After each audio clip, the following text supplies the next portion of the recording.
আসসালামু আলাইকুম, আশা করি ভালো আছেন। তো বগুড়ায় আমার ভাইয়ের জন্য নামতেই হয়েছে, তা আমি আর কিছু বলবো না, আমার ভাইয়ে বলেন। হ্যালো বন্ধুরা, আসসালামু আলাইকুম। আপনারা সবাই কেমন আছেন? নিশ্চয়ই ভালো আছেন। আপনারা সবাই ভালো থাকেন, সুস্থ থাকেন, এটাই আমার কাম্য। তা আলহামদুলিল্লাহ, আমার ওস্তাদজি মোহাম্মদ নুর আলম সেনেগারি, তার অপেক্ষায় আমি দীর্ঘদিন ছিলাম।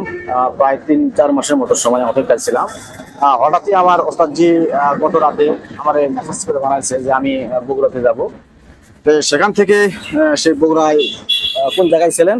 সিরাজগঞ্জ, না, ওই যে নাটোর। নাটোরে ছিল। সেখান থেকে সে মেসেজ করছে আমারে। আর সেখান থেকে বগুড়ার উদ্দেশ্যে সে বের হয় নাই, সে যাবে গোবিন্দগঞ্জে। তো আমারে অনেক ভালোবাসে আলহামদুলিল্লাহ। আল্লাহ সুবহানাহু ওয়া তাআলা তাকে সুস্থ রাখুক, ভালো রাখুক। আমার নুর আলম ভাই কথা এবং কাজে সঠিক, গুণগত মান সবসময় ভালো। সে আমারে বলছে ইনশাল্লাহ আল্লাহ যেন আমার হাইতে বাঁচিয়ে রাখে, ইনশাল্লাহ আপনার সাথে দেখা করবো। তা আল্লাহ পাক তারে বাঁচায় রেখেছে। অবশ্যই বগুড়াতে সে নেমেছে, অবশ্যই আমার জন্য সে অপেক্ষায় ছিল অনেকক্ষণ সময়। তা আলহামদুলিল্লাহ, ভাইটা আমি কাছে পেয়ে বা ওস্তাদের আমি কাছে পেয়ে আমি অনেক আনন্দ নিজেকে বোধ মনে করছি, কেননা আমার ওস্তাদের মধ্যে কোনো অহংকার নাই। আল্লাহ সুবহানাহু ওয়া তাআলা তাকে বাঁচিয়ে রাখুক এবং সুস্থ রাখুক, আমি এটা সবসময় দোয়া করি। ওস্তাদজি অবশ্যই দোয়া রাখবেন আমার জন্য। জি, শুক্রিয়া। আর আমার এই ভাইকে, বগুড়ায় উনি ভালো কাজ করে, ওনার প্রতি খেয়াল রাখবেন। শিক্ষামূলক ভিডিও দেয়, যেটা